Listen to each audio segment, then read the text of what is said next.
Okay, we've just arrived on site.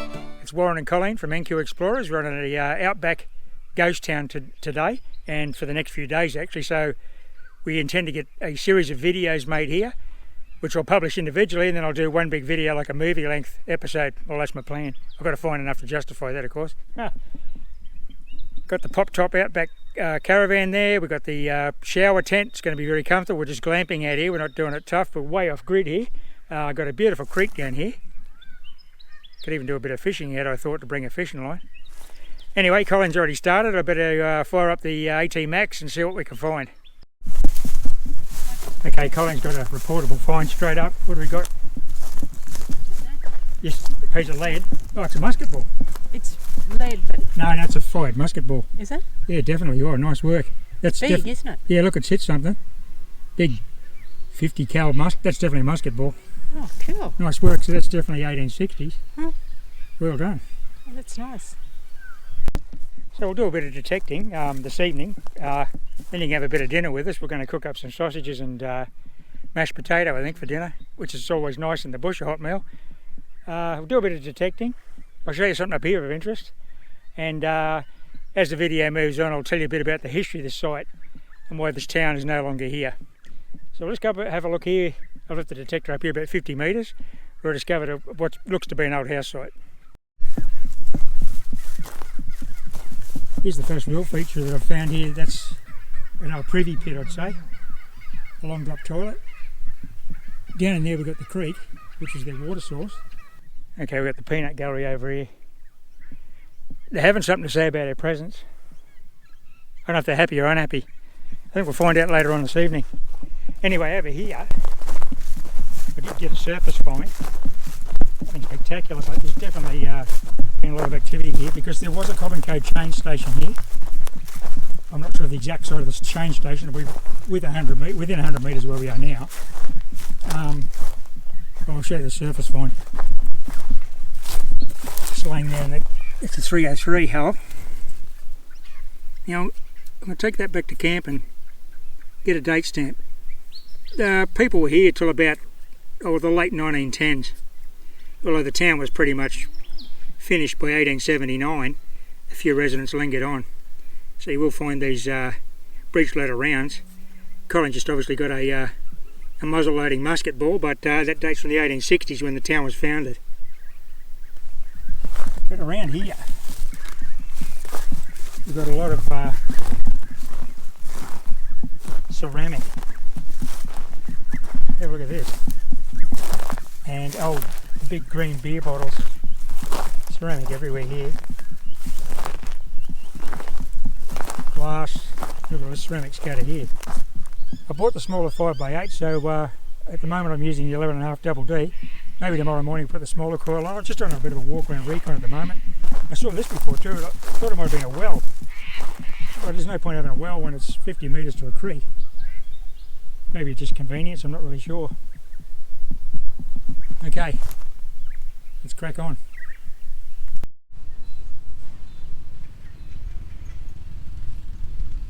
It's the property owner just going to check some cattle on the other side of the creek. I just had a chat to him. He,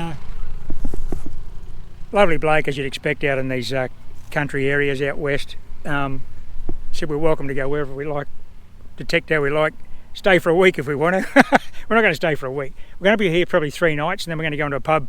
It's about 50k into a pub where they've got a seafood night on Saturday, so we'll probably hit the seafood night and a couple of cold beers, but I'll get back into it because I haven't really found anything yet. Colin's probably got a pocket full of coins.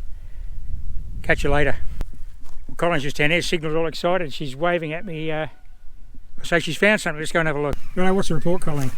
Well, it's little and it's silver. Small and silver, I like the sound of that. So here it comes out of the ground for the first time. Oh, it's a little threepence, you reckon? Threepence, I think, yeah. Okay. Little old one by the look of it. That's a ripper. Yeah. Like I said, the town's, well, I haven't told anyone the history of the town yet, but 1864. Yeah. So this could be a very old coin. Wasn't very deep though. No, that's great. Yeah. And you're quite a distance from where I was detecting, so it's these old towns are quite often spread out a long way. But I'll get a date back shortly. Okay. Okay, here's the coin here. We're pretty excited. We just went back to the ute and cleaned it. Like we've been detected. We bought our first metal detector in 1978, so we've had metal detectors for a very long time. Never found one of these coins. It's a fourpence, a groat. 1837, George III groat. Now, that's 30 years before this town was even settled.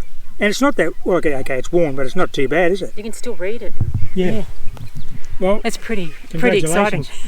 We've been here, what, an hour and a half? Yeah, that. We've got 2 days to go. We've got an 1837 groat. Well done. Congratulations. That was a silver. Once again, my bum's been kicked, but we learned to expect that, haven't we? Righto, let's get back into it. Too much. To be fair to myself, I've spent 30 minutes chatting to the property owner, so, you know, I didn't do a lot of detecting up to this point.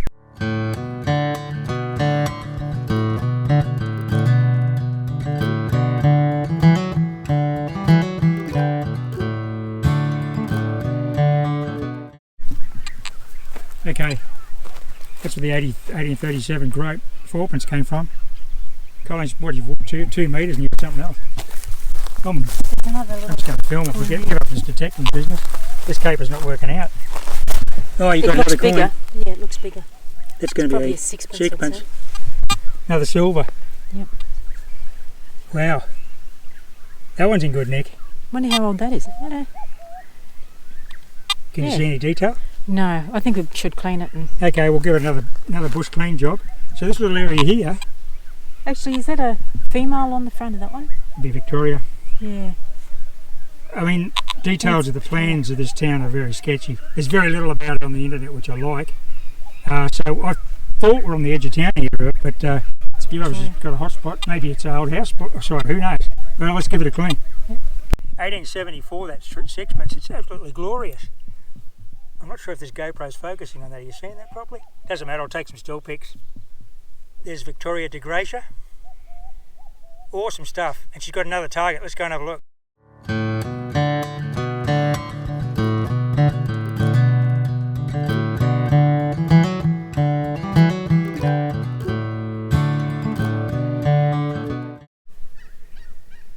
Okay, I'm finally on the board. Well, I had to encroach on Colleen's area a little bit. I've got a big calibre musket ball. I don't know if it's dropped or fired. Probably fired. It's not spherical. And again, they weren't perfectly spherical. So that could have been out of a brown bass or something like that. So the bullickies camp on this lagoon on their way west. It would have been a wonderful oasis for them. A bit of shade and cold water. And plenty for the animals to drink, of course. That's where we're finding old coins and drop musket balls.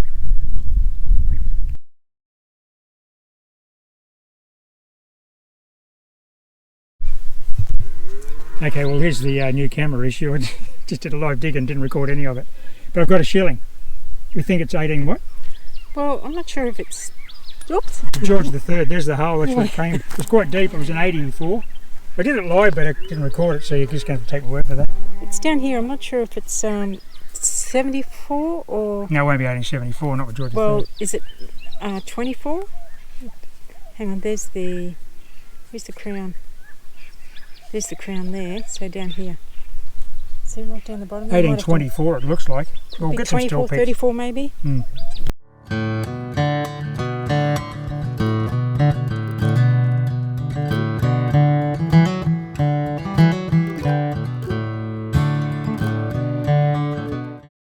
Okay, well, new camera error there.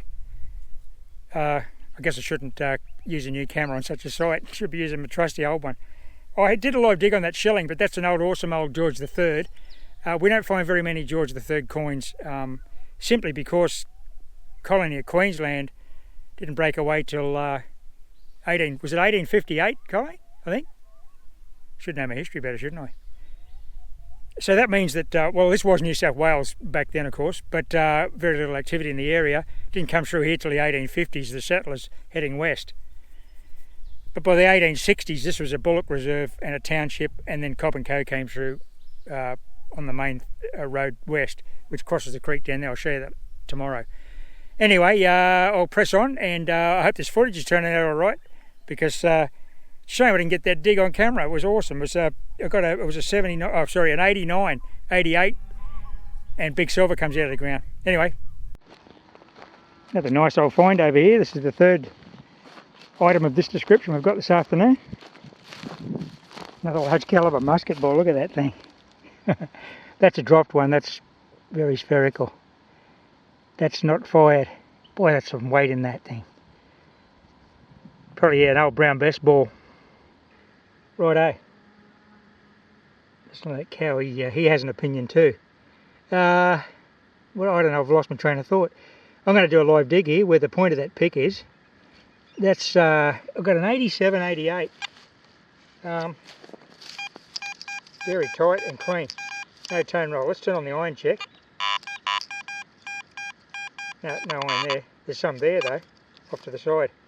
Actually, I haven't shown you. I'm using the AT Max today, and I've got the standard 11.5 inch double D on it. Colleen's she's using the smaller Nell coil. So this is a what's that? Is that the target? Oh my gosh, it's an old Crown Seal bottle top. Gee, that was clean. There wasn't any tone. Well, could have been kidding myself. There was a little bit of a grunting iron there, wasn't there? Never mind. Right, I'm going to go with another live dig.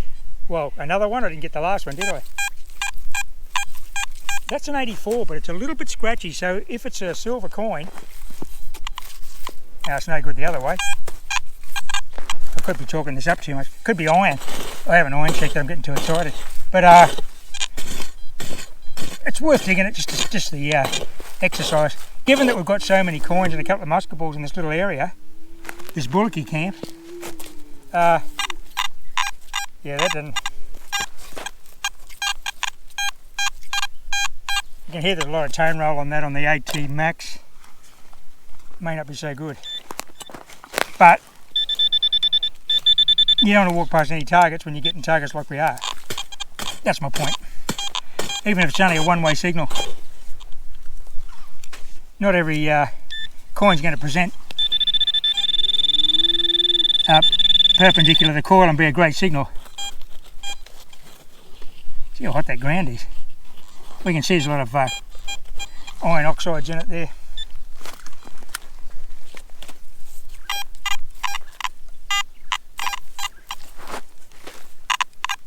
Now that's definitely iron now. I'll be back if it's a good target, but I'm pretty sure that's iron. So this is the water hole I'm talking about over here where the bullockies camped, just like we have 150 years later. They're travelling all day behind a bullock team, taking the team west, and they come to this beautiful shade. Yeah, it's muddy, but it's lovely cool water. You can easily drink that. If they just run it through a Hessian bag or something to filter it if they had to, but they were pretty tough old fellas, or young blokes. They could drink that. So could I suppose, if I had the inclination to do so. Apparently there's good fishing in there, but we didn't throw the hand line in. Never mind, next time we're out here we'll bring some fishing gear with us.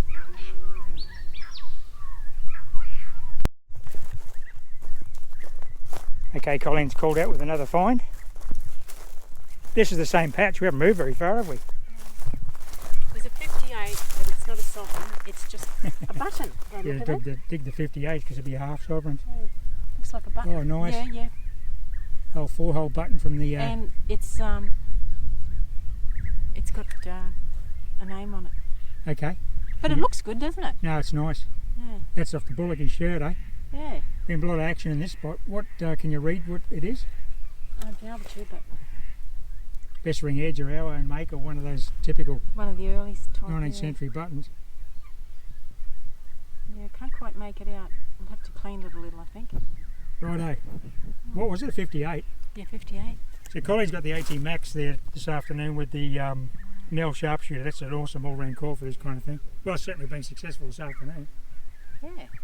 Nice. Yeah, it's nice. Well, it's looking a bit grey out west there behind me. Storms aren't predicted tonight, but they are tomorrow night, and we're here tomorrow night, so you'll be here with us if we get hit with a big storm. Not the kind of spot we could get cut off though. Immediately here to our north there's a swamp, and the track does go through some low-lying areas, but it'd have to be a lot of water to cut us off. Mind you, these outback areas, you can get a storm 50 kilometres away and you've got blue sky above you and big flood comes down the creek. Unfortunately, a lot of people have perished like that out in the outback because don't camp right on the creek. Anyway, I've got a bit of a find over here. I was going past Colleen's spot. She's still looking for that gold sovereign. It'll be in here. This isn't quite a gold sovereign. It's a 68 and it's quite deep, so I knew it was an old target. And we've got a piece of quite a large harmonica reed. So this theory about this is a watering reserve for bullock teams. Still is today. No bullock teams, of course, anymore. That's why we're allowed to camp here. It's a government Crown reserve, stock watering reserve on a stock route. So our theory is, yes, there was a small town here, but we're on the periphery of the town where we camped. In fact, it wasn't my instinct to detect here. Colin just got out of the car and found that groat. I was up that way. But definitely the bullockys camp here. They got their bullocks and their wagons and their freight is parked here. They go over to the pub over there where the Cobb and Co coach comes in. Wonderful place in 1875 there at night. Could you imagine the atmosphere? But that's why we're in this area. It's on the periphery of the town. Probably about 200 or 300 people here at its peak. And we're finding musket balls, coins, musical instruments. Another Colleen report. She said I've got a button, so it'll be another 4-hole button in the bullockys area, right near our camp. I guess we camped in the same spot because it looked good to us too. It doesn't seem as big as the last one, but I think it's still got writing around the edge. Okay. So, What was the target ID on that? 58. Oh yeah, okay. Nice. Okay, I've got a surface point over here. Yeah, I won't find it again now that I've turned the camera on. I just walked past it. Colleen sort of alerted me to it. She said, over there you're going, well anyway, you can see the evidence. There's an old base of a bottle there. There's bits of ceramic out on that modern track. You're just going to have to believe me, what I saw here was a harmonica reed just laying on the surface. Never mind. So, I'm not sure what the time is. It's probably about 5 o'clock. But I've got about an hour of light left, so this will be the first part of our video in this ghost town. We're going to stop detecting soon, go and have a nice cold adult beverage, and you can have dinner with us. I'll show you around the camp, and then tomorrow morning we'll start afresh, right about dawn, and investigate this huge area we've got to cover. The landowner pointed us to a spot 800 or 900 metres to the south there, where he said many years ago, he said there was a pit, an old rubbish pit he saw there, with some old bottles and stuff. There is one pit here, but that looks like it's been dug, but further down in the bush, because these old towns tend to spread it out. When you've got this much room like you have in these outback towns, you don't want to be living right on top of each other. Plus people had cattle and horses and gardens and things, so they needed a bit of room, a couple of acres each. So a town could be quite extensive, even though there's only 200 or 300 people, because there's so much room. We'll have a look at that tomorrow, but tonight we'll finish up, have a bit of dinner and a cold drink. Okay, so like I said, this is a new camera setup, GoPro 9 with a Rode Video Micro and a dead cat, which you might see coming into the shot every now and then. I'll try to edit that out so you may not see it. Anyway, that's enough talk about the videography. Here's our camp. Got the ute there. We're looking into the lagoon, the old Bullockys lagoon. We've got our shower tent there. We've got a 12 volt pump. There's boiler belly. We'll have warm water in that bucket, and we'll be able to have a hot shower tonight. That's the setup in there. We've got the solar panels there. They're facing west at the moment. In the morning I'll bin them around. So we've got charge going into the battery. We've got a 150 amp hour battery in the van, and we've got an angle in there, fridge for the drinks, and we've also got the caravan fridge for the food. So we're pretty comfortable. It's going to be a lovely night out here. Won't be too many stars, unfortunately, because there's a lot of cloud cover. Patchy stars maybe. Anyway, we'll have some dinner shortly and wrap it up for this part 1 of the video. Okay, just setting up the gas stove for dinner. Colleen's still detecting, of course. Nearly dark. It's got another coin, but it's got an unusual target ID. 62. 62. Maybe it's not a coin. Sort of iron around here. Well, it could be a. Just turn it off. Yeah, we're sorry about that. It was a bit of chatter because there's iron here. Could be a 10-cent coin. Might be. It's a shotty. It's a shotgun thing. Yeah, it's a shotty. Oh, gee. I thought, what Well, is you that? said, Colin yells out, I got a coin and its target ID is 68. I thought, well, okay, that's a sovereign. No, We're hell bent I on this didn't- sovereign. Yeah. No, that's nice. So that'll be, 62. is that an Eli London? How old is it? It's centre fire. It looks old, doesn't it? We do fire pin fire rounds in these sort of camps, but that's centre fire. Might not be that old. I found a couple of 22 bullets, but I didn't film them. It's got a 2 on it and a 1. Yeah, 12 gauge. Oh, 12, is it? Our friends in the US call that 12th Georgia Regiment. Oh. Okay, nice find nevertheless. Yeah. I just set the gas stove for dinner. We're going to have sausages in the cast iron pan, bit of mashed potato and tinned vegetables. Nothing too elaborate. Nice warm dinner out in the bush.